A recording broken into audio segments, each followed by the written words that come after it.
All right. In the persuasive finals of ADPSC 2025, coming up first, we have CN04, Rudy.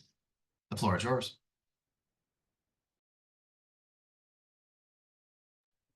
Hi, am I visible and audible?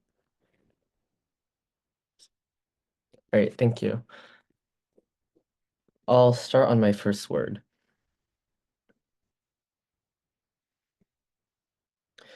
In the world of culinary excellence, there has been a remarkable trend amongst new chefs and Michelin-starred restaurants: the inclusion of glam. Sparkly, edible 24-karat gold, or mythical truffles that are only found in a desolate region in Italy. Among these icons of wealth, one ingredient stands out for its allure and prestige: caviar, the epitome of luxury. The delicate pearls, each kilogram worth a fortune, glisten like tiny treasures. In a field as fast-paced as the dining industry, where dishes phase in and phase out of relevancy, restaurants find themselves in a desperate situation. A situation with the increasingly obliged inclusion of caviar. But while caviar is delicious and iconic to the consumer, what we have seen is that for the rest of the world, caviar production leaves a tragic, bitter taste. So the question is, what price are we willing to pay for our indulgence? A saying as old as time goes: there will always be more fish in the sea. But now, more than ever, that saying seems to be out of touch.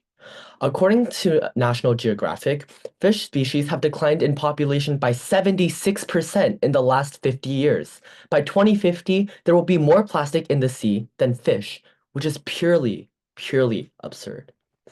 Additionally, according to a 2024 Forbes report, more than one-third of the world's fisheries are currently overfished, and 58% are exploited at unsustainable levels. The irony of this enterprise is that even though the industries involved aim for financial gain, economists estimate that this costs us $80 billion annually. This unfortunate reality is not just a statistic. It is the real phenomenon that represents the devastating impact of overfishing on our ecosystems. When the word overfishing comes to mind, the species that pop up in your head are those like salmon, tuna, cod.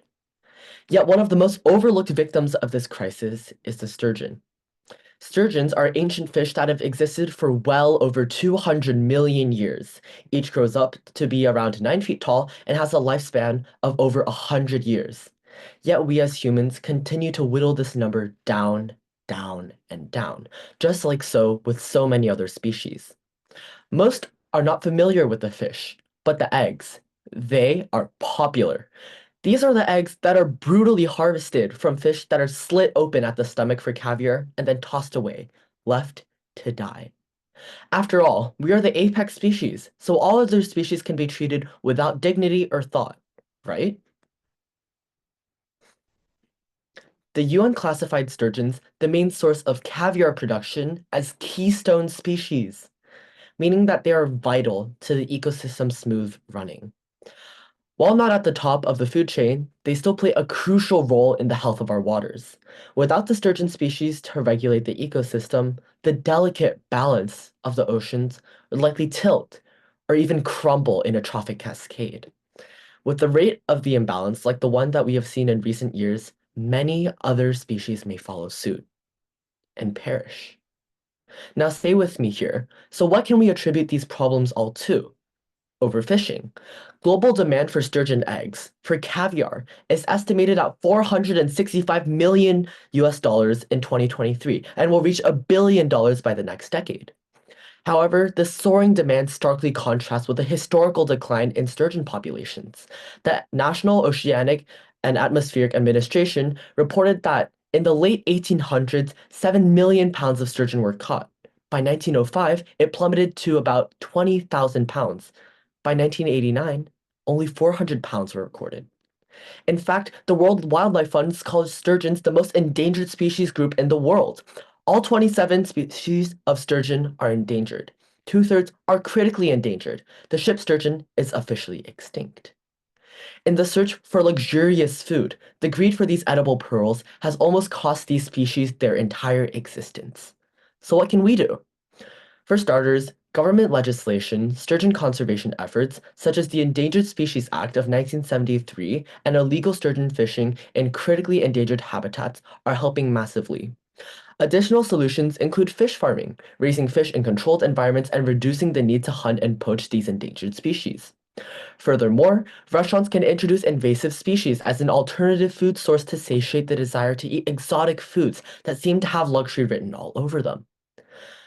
Imagine if we redirected our cravings for luxury not towards pearls of caviar harvested through the unethical slaughter of sturgeon, but rather towards the consumption of invasive species that violently threaten our ecosystems. Now, obviously, the taste wouldn't be the same. Prana caviar might not slap as hard as sturgeon caviar does, but with a good recipe, and of course, loads of seasoning, it should be just fine. By partnering with restaurants and strategic marketing, we can raise awareness and inspire a movement that brings novel dining experiences while restoring our ecosystem. Shock and novelty drive success in the dining industry, so just imagine the impact this shift could create. But mere policy is not enough. Without enforcing these policies with heavy deterrence, many species will die out regardless. Illegal fishing remains a significant threat to sturgeon populations and other endangered species. A World Wildlife Fund report showed that 1/3 of sturgeon products sold in the Balkan regions alone were illegal. To combat this, governments must collaborate with international organizations to create a unified front against illegal fishing practices, as well as enforce the rules heavily, lest further more species become extinct. As we sit at the elegant dinner table, savoring the luxury of the delicate little pearls, it is crucial to remember the hidden cost of indulgence. The shimmery spheres are not just a culinary delight, but also represent the precarious state of our oceans and their species. The sturgeon, once abundant and thriving, like so many others, now teeters on the brink of extinction. Overfishing has decimated sturgeon populations, while illegal fishing continues to undermine slow conservation efforts. Each bite of caviar that is taken echoes the whispers of a slowly dying ecosystem. When I saw these numbers and read these reports, I was shocked. It didn't make any sense. Fish were being depleted. Isn't the ocean 2/3 of the world? How can we make any difference there? So much of our understanding of the Earth's waters is based on our thinking that it is too big, that anything we do to it will be insignificant. So we spill oil in it, we throw trash in it, and for a moment, it seems nothing happens. The sea mistress just absorbs it all our dirt, pain, and greed. But in time, the bill comes due. Just like little drops of water make a mighty ocean, so do little actions slowly, gradually destroy the life within it. So even though we have been conditioned to see the sea as an infinite resource, I urge you to imagine the reality that the fish within it are finite and are at risk. Furthermore, I implore you to imagine this. It is 20 years from now and your little boy gets heartbroken. He comes to you, hurt, and you, wanting to console him, you say, "Don't worry, boy, this one did not work out. But hey, there's plenty of fish in the sea." He looks at you, confused, trying to make sense of a saying that lost meaning many years ago. You see this and it hits you. You remember when there was, in fact, plenty of fish in the sea, and how we all took that for granted, how we pillaged the oceans till we rendered them barren, all so we could have pearls on our plates that delighted our taste buds and make us feel important. You look at your boy as you both sit on the porch of your beach house, overlooking an empty, silent ocean, and you say, "Never mind. It is something we used to say back in my day, back when we still had a chance to save this world." And you'd be right, because we still do have a chance to save this world. And all we need to do is to want a little less, take a little less, to relish a little less. So we and those who came after us can also want, take, and relish a little longer. Thank you. Thank you for that speech. That was 8 minutes and 57 seconds. We'll now call upon our second speaker to come up.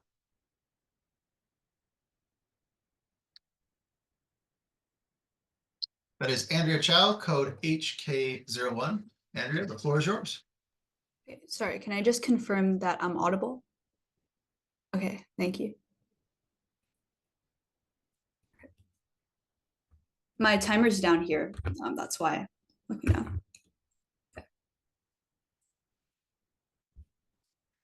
It's known as liquid gold. It's made in Italy.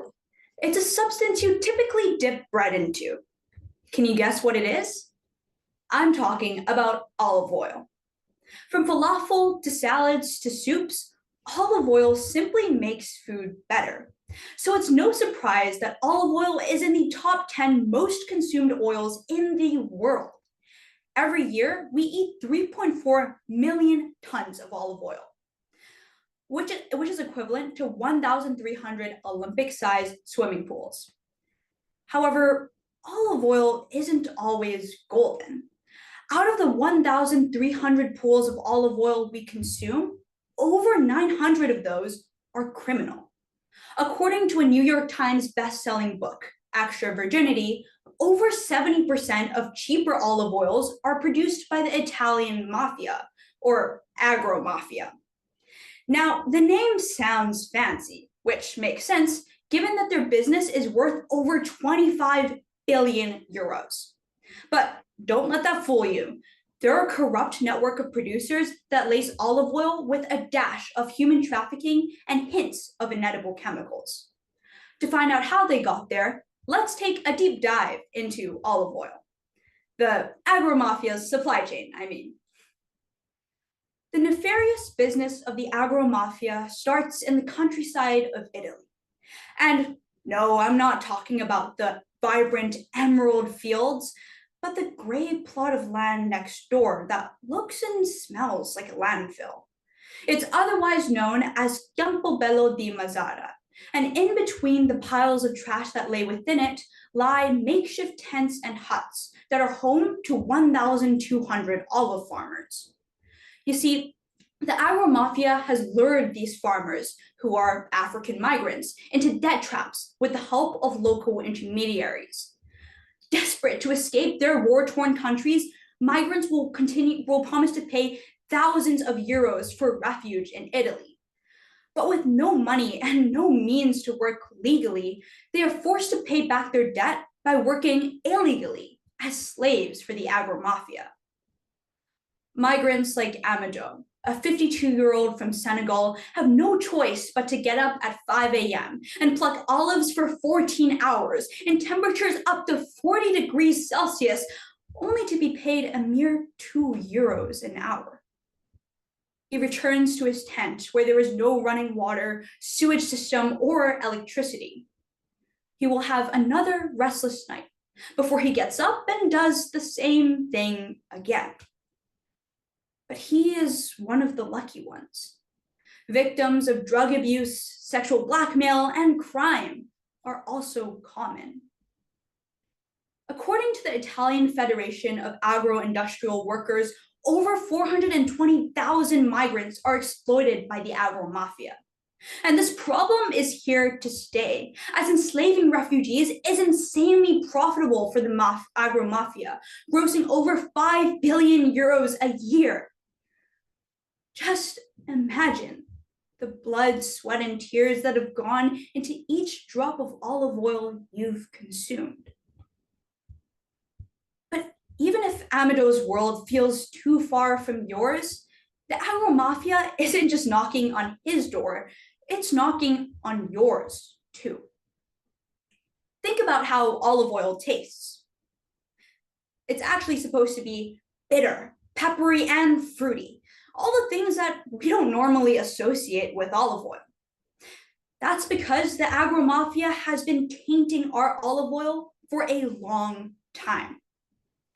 Let's move on to the latter parts of the supply chain, where olives are turned into oil. Well, supposedly. Olive oil has historically been the most adulterated product in the European Union. According to a study by researchers at UC Davis, over 70% of olive oil in California failed to meet international sensory standards. This means that an expert tasted the oil and assessed it. But even if you don't believe that, 30% failed to meet chemical standards. Many other studies showed similar results. And in short, you've probably never tasted authentic olive oil, only olive oil that is diluted in one of two ways. One way is when the agro-mafia dilutes olive oil with lampante oil, also known as inedible olive oil, once used to fuel candles. Or they blend the olive oil with disproportionate amounts of cheaper soybean, corn, and nut oils, in addition to chlorophyll or keratin dyes. Then the olive oil is sent to supermarkets and gets picked off the shelves by you and I, eventually reaching the last stop of the supply chain, our bellies. We are essentially consuming large amounts of barely nutritious and potentially rancid olive oil, alongside harmful solvents like pesticides and even toxic phthalates, which disrupt our reproductive and neurological pathways. And if you happen to be allergic to soy or nuts, it's only a matter of time before you consume oil that could lead to rashes, vomiting, or even death due to anaphylactic shock. Now, we've already tried to stifle these problems, but the agro-mafia is just too slippery to catch. Thanks to the ease at which we can be scammed, the agro-mafia has grown over 12% in the past few years, or by 3 billion euros. A European Union anti-fraud investigator once compared the profits to cocaine trafficking, but with none of the risks. I say it's time we up the stakes. There are two ways we can do this. The first is for all of us in the room to do our homework. Look for the International Fair Trade Certification, which ensures that the oil is ethically sourced. Also, check out sites like the North American Olive Oil Association and see if your olive oil is on their list. The association conducts one of the largest and most complete testing of olive oil multiple times a year. By buying ethical and pure olive oil, we uplift the few authentic producers and punish the agro-mafia by cutting their profits. Second, we must also push for investigations in order to get to the pit of the olive, or the core of the agro-mafia.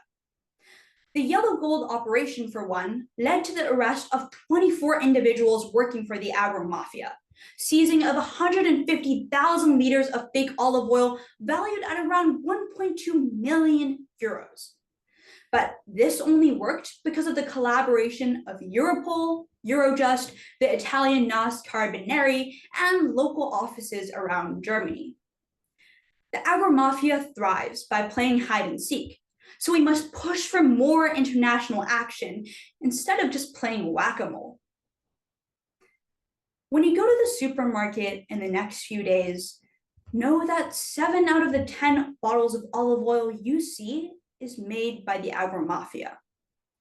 Take a moment to check whether the olive oil you pick up is actually ethical. With that, let's all live for a world where olives are truly golden. Thank you.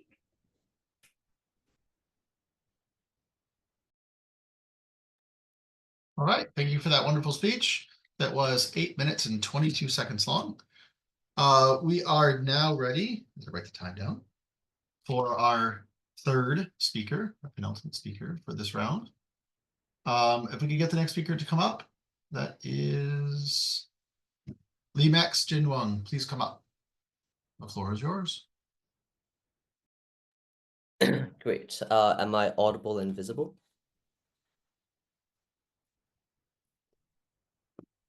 Okay. I'll start my speech in 3, 2, 1. Mayor Michael Bloomberg stepped over a piece of discarded metal remnant from an old, rusting railway. It was 2003 in New York City. As his gaze lingered across the 1.5-mile-long stretch, the gears in his mind began to shift. He told his secretary to jot down notes as he surveyed the area. He closed his eyes and let his creativity wander, and suddenly, those gears clicked into place. Over the next 3 years, under his supervision, a rusting symbol of obsolescence began to transform into the New York City High Line, in a process we now know as urban greening. Lush greenery flourished where freight trains once rumbled, and to this day, it stands as a vibrant haven of life and community, bridging New York in an eco-friendly fashion. But beneath the glossy brochures and sparkling Instagram posts lies a much darker reality.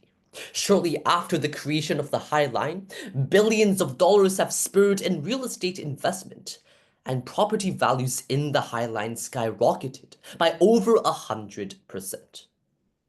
As a result, the entire High Line had an exponential increased cost of living, and because of this, more than 2/3 of all long-time residents were forced out of their homes simply because they can't afford it. And here's where the problem begins. Displacing these residents wasn't just a social tragedy of equality and injustice, it was also an environmental one in which governments, with the best of intentions, caused the worst of outcomes. This is the problem of urban greening, where governments greenify urban areas, adding parks, trees, and bike lanes with the intention of being one step closer to an eco-friendly society. Only that they're taking steps in the wrong direction. By now, you're probably mightily confused. I mean, wouldn't urban greening, as the name suggests, make areas greener? Well, ladies and gentlemen, that sense of skepticism is the exact reason why I need to address this problem. We all know oil companies are bad, we all know ChatGPT can ruin humanity, but what we don't know is why urban greening is bad, which makes this problem much more potent, misleading even politicians in the Congress floor. Now, obviously, I'm no congressman myself. I'm a 16-year-old teenager. And so this speech is not about demonizing governments, nor is it condemning the concept of urban greening, but rather, this speech is exploring why urban greening causes ramifications in the environmental aspect, and how we can prevent it. When populations shift, so do industrial facilities, waste treatment plants, and other polluting operations. With rent skyrocketing and workers leaving, factories in the New York City High Line were forced to relocate to lower income neighborhoods further from city centers, with subpar infrastructural support. Grace Apparel Production, a clothing manufacturer company, is a prime example. Originally situated in the High Line, it moved its factories to the outskirts of Fordham, a rural area lacking water filtration systems. Now here's a fact. Clothing manufacturer companies like apparel production require 11 billion cubic meters of water annually. And without proper filtration, those billions of dirty water would eventually be pumped into the ocean. Yikes. Now you might wonder, why would factories choose poorly equipped areas in the first place? And the simple answer to this is, there is nowhere else to go. According to Pew Research Center, 86% of all relocating factories move to suburban areas with weaker infrastructure because there are no other places to go. And this doesn't just happen in New York, but also in Milan, in Hamburg, in Dongguan, in Wellington, and 52 other cities. The worst part? A study by the Environmental Health Perspectives reveals that the benefits of urban greening are far outweighed by the pollution from relocated factories, resulting in a net loss. This means that simply doing nothing would still be better at the end of the day. And keep in mind, the mastermind behind this aren't malicious, malignant oil companies earning profits at the expense of the world. No, these are well-intentioned governmental organizations trying their best to improve the environment. But all this is just the tip of the iceberg, because as of now, 43 countries are interested in carrying out urban greening projects 3.5 times more, which means the ramifications and consequences that come with it would exponentially multiply in the near decade. But at this particular juncture, We find ourselves in a rare position of opportunity because this problem is still at its infancy, which means we still have a chance to stop it. To do this, all we need is a two-layered model that ensures the continuation of urban greening, allowing us to reap the harvest of good it has to offer, just without the harms. The first part of the solution lies in the transformative power of community land trusts, or CLTs. These CLT models will own land in perpetuity and lease it to workers and factories, ensuring that rent remains affordable for workers by separating land ownerships from working ownerships, thus preventing the displacement of industrial facilities. To execute this CLT model practically, we can take a page out of Burlington, Vermont's book. In just 3 years after implementing CLT models, industrial relocations where this model was implemented reduced by 76%, cutting 13 million tons of CO2 emissions. But of course, even with CLTs in place, rising costs can sometimes outpace even the most robust affordability models. And this is where the second solution comes in place as a safety net, the Industrial Sanctuary Program. Industrial sanctuaries designate specific zones within urban areas as protected spaces for industrial activities. Portland, Oregon offers a shining example of this strategy in action. By prioritizing industrial preservation within its comprehensive land use plan, Portland protected 23,000 acres of individual land by 2020 alone, even as surrounding property values soared. And what's even better, far from deterring investment, these policies encouraged it.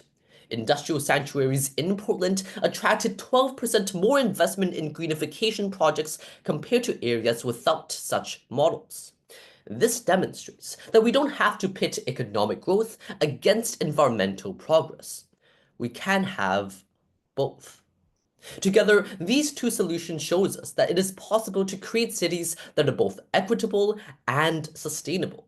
These programs shows us that this is a kind of world is possible to happen. They remind us that the future is not an inevitability, but a choice.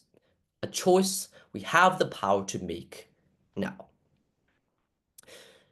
As Mayor Michael Bloomberg stepped over that piece of metal remnant, those gears in his mind began to shift. And like gears, every individual cog must operate smoothly in the grand scheme of things. Let us be the ones who polish these gears and grease up those cogs and make sure this system runs as smooth as a well-oiled machine. Thank you.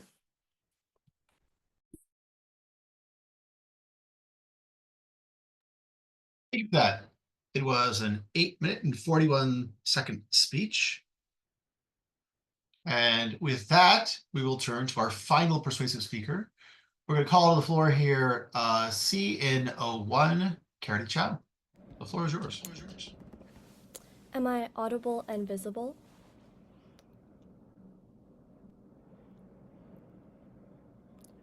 Yes. Okay. All right. I'll start my speech on my next word. A pregnant mother kicked in the stomach.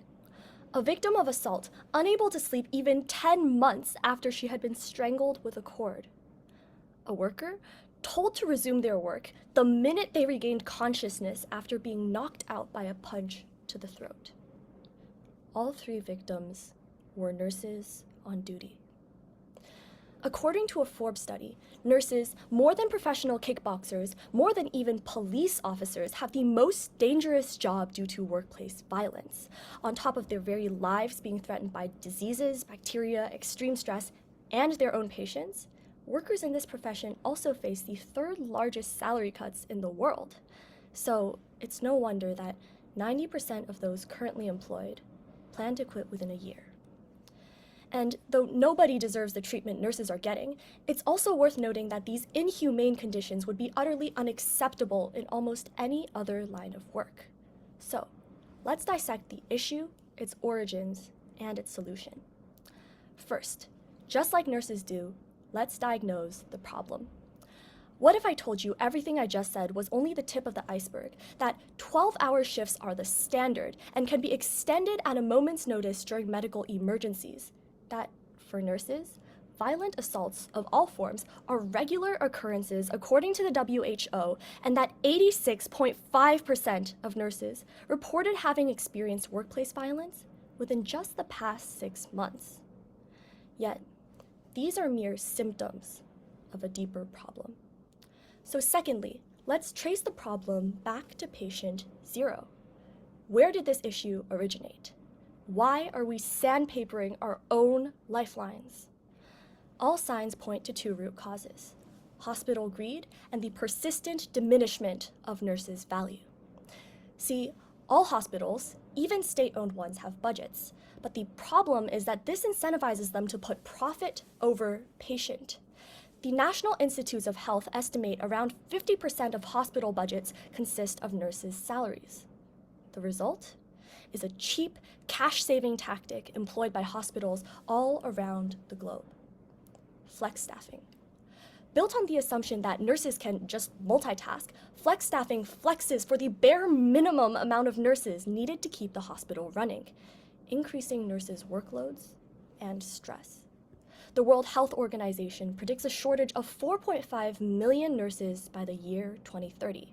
Yet, we currently have a record number of registered nurses of 29 million all around the world.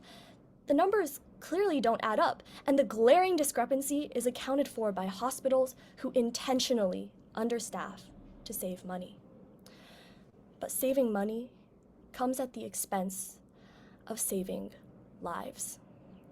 According to the National Institutes of Health, if you're in a hospital, your chances of dying go up by 7% for every additional patient your nurse has to care for. Because when people split their attention, they miss details.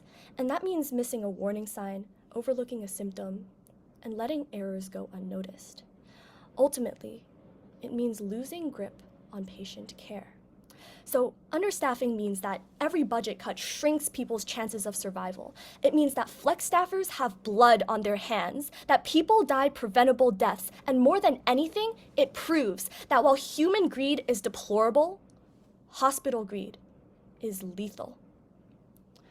All the while, nurses pay the price, forced by scarcity to move from one dying patient to another with no time even to mourn, as new patients are wheeled in, one after another. On a normal Thursday, a patient grabbed his ICU nurse, Sarah Reynolds, by the hand, begging her not to let him die. She told him that she would do everything she could, but then another patient's nurse alarm went off as their heart went into cardiac arrest.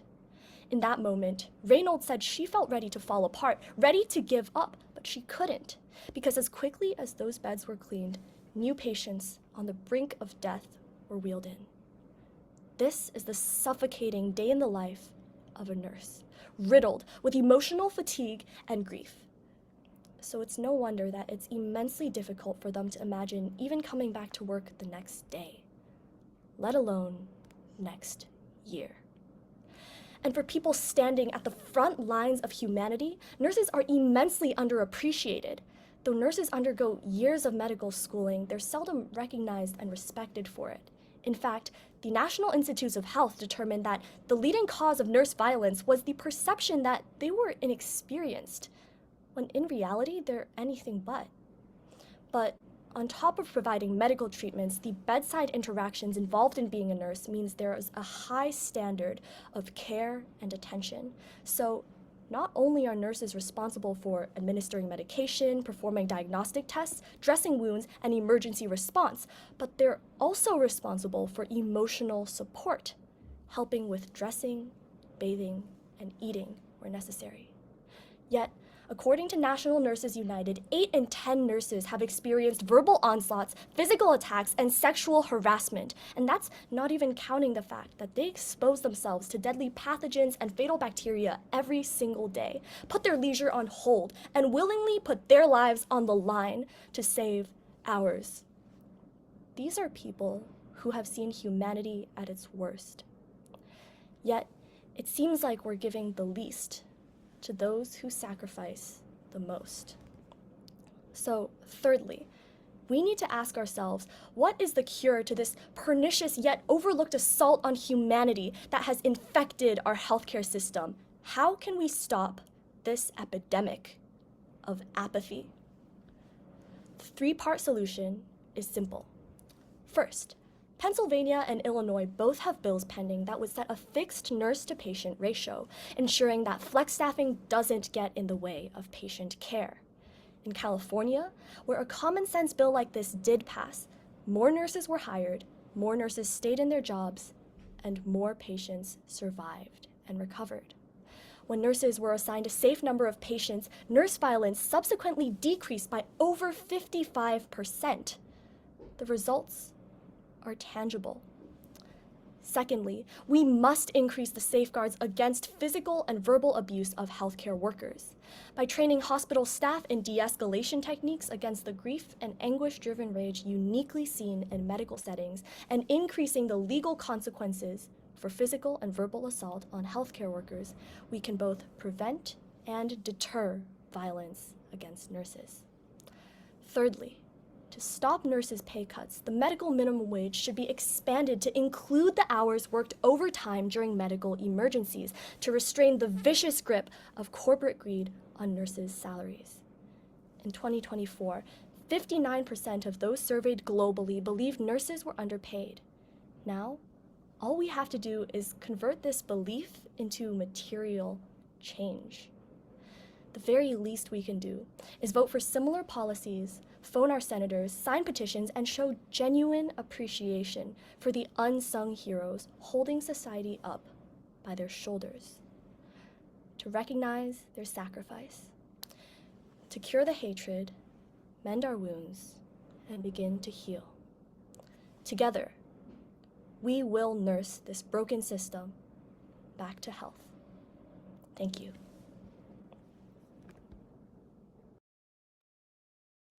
Thank you. That speech was 8 minutes and 20 seconds long. Let me stop the recording.